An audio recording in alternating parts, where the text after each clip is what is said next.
Hello दोस्तों, स्वागत है आपका संजीव एजुकेशन एकेडमी में। तो लूसेंट बुक से जीव विज्ञान का आज तीसरा पार्ट है। चलिए शुरू करते हैं। ये सारे के सारे क्वेश्चन मोस्ट इम्पोर्टेंट हैं, आप चाहे किसी का भी एग्जाम दे रहे हो, स्टेट लेवल का या सेंट्रल लेवल का। तो चलिए शुरू करते हैं। आज का पहला क्वेश्चन दिया है, मूलांकुर के अतिरिक्त पौधों के किसी भी भाग से विकसित होने वाली जड़ें क्या कहलाती हैं? तो क्वेश्चन नंबर पहले का आंसर हो जाएगा बी, अपस्थानिक मूल कहलाती हैं। दूसरा क्वेश्चन दिया है, मूलांकुर से विकसित होने वाली जड़ें क्या कहलाती हैं? तो ये जो कहलाती हैं मूसला जड़ें कहलाती हैं। अगला क्वेश्चन है, क्वेश्चन नंबर तीसरा दिया है, श्वसन मूल मिलती है, श्वसन मूल मिलती है, किससे मिलती है?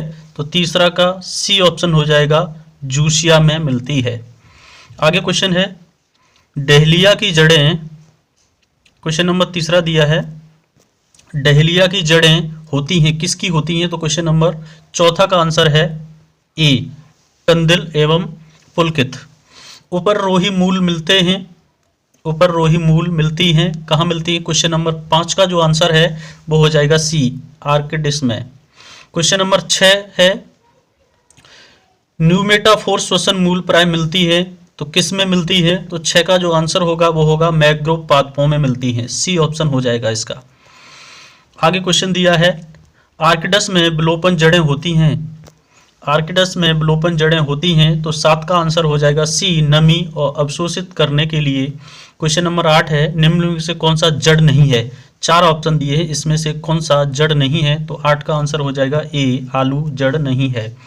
नेक्स्ट क्वेश्चन दिया है, अब स्तंभ मूल पाई जाती है, अब स्तंभ मूल किस में पाई जाती है? तो क्वेश्चन नंबर 9 का जो ऑप्शन है, जो आंसर है वो हो जाएगा गन्ने में स्तंभ मूल होते हैं। क्वेश्चन नंबर 10 है, स्तंभ मूल होते हैं, तो इसका हो जाएगा आंसर अस्थानिक जड़ें, अपस्थानिक जड़ें, सॉरी अपस्थानिक जड़ें, डी ऑप्शन होगा इसका। आगे क्वेश्चन दिया है, जड़ें विकसित होती हैं, जड़ें विकसित होती हैं, तो जड़ें किससे विकसित होती हैं? तो मूलांकुर से विकसित होती हैं, ऑप्शन बी इसका सही है। गाजर है एक, क्वेश्चन नंबर 12 का जो आंसर हो जाएगा वो हो जाएगा जड़, गाजर एक क्या है? एक जड़ है। आगे क्वेश्चन दिया है, जड़ के किस भाग में सर्वाधिक वृद्धि होती है? जड़ के किस भाग में सर्वाधिक वृद्धि होती है? ये क्वेश्चन दिया है आपका, जड़ के किस भाग में सर्वाधिक वृद्धि होती है? तो ये जो होती है, क्वेश्चन नंबर 13 का जो आंसर है वो ए, मूल शीर्ष के ठीक पीछे। क्वेश्चन नंबर 14 है, बरगद के पेड़ के तने से लटकने वाली मोटे जड़ी क्या कहलाती हैं? तो 14 का आंसर हो जाएगा सी, स्तंभ मूल कहलाती हैं। आगे क्वेश्चन दिया है, निम्न जोड़ों में से कौन सा गलत है? निम्न जोड़ों में से कौन सा गलत है? तो 15 का ये ऑप्शन 4 दिए हैं, इसका जो आंसर हो जाएगा ए गलत है, शंक्वाकार जड़ प्याज नहीं है, और ये सारे सही हैं। 16 दिया है, श्वसन मूल पाई जाती है, श्वसन मूल किस में पाई जाती है? तो राइजोफोरा में पाई जाती है। नेक्स्ट क्वेश्चन दिया है, पान की लता में बनने वाली जड़ कौन सी है? तो क्वेश्चन नंबर 17 का आंसर हो जाएगा डी, आरोही जड़। ये एसएससी 2014 में पूछा गया क्वेश्चन है। आलू का खाने योग्य भाग होता है, तो ऑप्शन हो जाएगा इसका डी।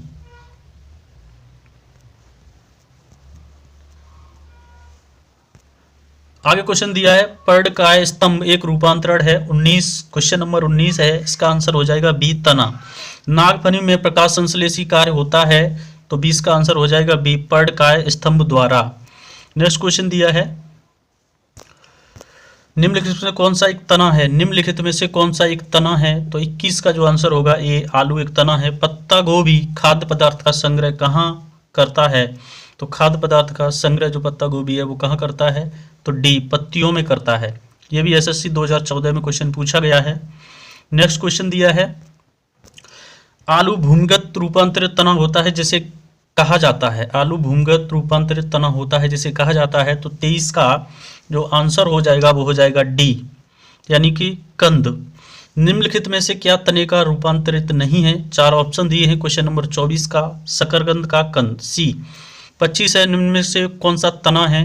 ये यूपीपीसीएस 2015 में पूछा गया है। निम्न में से कौन सा एक तना है? तो 25 का जो आंसर हो जाएगा वो हो जाएगा अदरक। आगे दिया है प्याज में खाद्य भाग है। क्वेश्चन एसएससी 2011 में पूछा गया है, प्याज में खाद्य भाग है तो क्या है? ये 26 का आंसर हो जाएगा सी।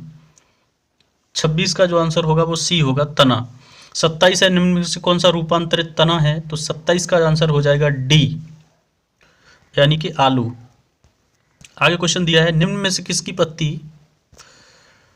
निम्न में से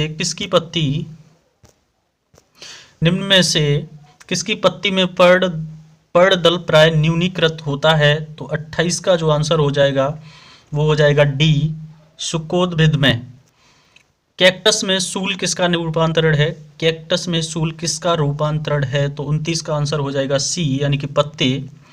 आगे क्वेश्चन दिया है पुष्पों का अध्ययन क्या कहलाता है? तो पुष्पों का अध्ययन जो कहलाता है एंथोलॉजी कहलाता है। वे पौधे जिनमें कभी पुष्प नहीं बनते क्या कहलाते हैं? तो 31 का जो आंसर हो जाएगा सी हो जाएगा, क्रिप्टोगैम्स। पूर्ण पुष्प में पाया जाता है, यानी 32 का जो आंसर हो जाएगा सभी चारों चक्र, सी। आगे क्वेश्चन दिया है पुष्प के जनन चक्र हैं। पुष्प के जनन चक्र क्या हैं? तो क्वेश्चन नंबर 33 का आंसर हो जाएगा पुमंग और जायांग। 34 है, निम्न में से कौन सा एक उभयलिंगी फूलों के बारे में सही है? एसएससी 2015 में पूछा गया है क्वेश्चन नंबर 34, तो इसका आंसर हो जाएगा बी। उनमें पुंकेसर और अंडा दोनों होते हैं, बी इसका आंसर हो जाएगा। आगे क्वेश्चन दिया है फूल गोभी में पौधे का उपयोगी भाग कौन सा होता है? तो 37 का आंसर हो जाएगा सी, ताजा पुष्प समूह। 38 है, निम्न में से कौन सा विश्व का सबसे बड़ा पुष्प है? तो विश्व का सबसे बड़ा पुष्प होगा वो होगा रैफ्लेसिया का। जीवन चक्र की दृष्टि से पौधे का सबसे महत्वपूर्ण अंग कौन सा है? तो 39 का आंसर हो जाएगा ए, पुष्प। आगे क्वेश्चन दिया है परागकोश से वर्तकार तक पराग का स्थानांतरण कहलाता है। 40 का आंसर हो जाएगा बी, परागकण। एनिमोफिली परागकण है। 41 का आंसर हो जाएगा सी, वायु द्वारा।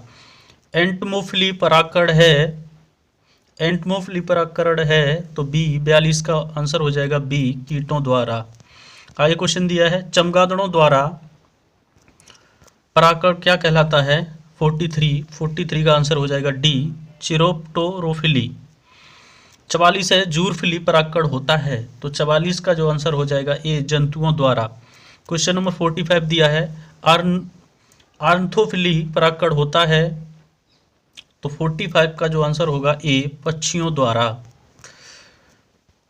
जल द्वारा परागकण क्या कहलाता है? जल के द्वारा परागकण क्या कहलाता है? तो 46 का आंसर हो जाएगा बी, हाइड्रोफिली। जो परागकण बंद पुष्पों में होता है क्या कहलाता है? जो परागकण बंद पुष्पों में होता है क्या कहलाता है? तो 47 का आंसर होगा क्लिस्टोगैफी। 48 दिया है पर परागकण लाभदायक होता है क्योंकि इसके कारण होता है। क्या होता है इसका कारण? तो 48 का जो आंसर होगा सी, अच्छी संतान। आगे क्वेश्चन दिया है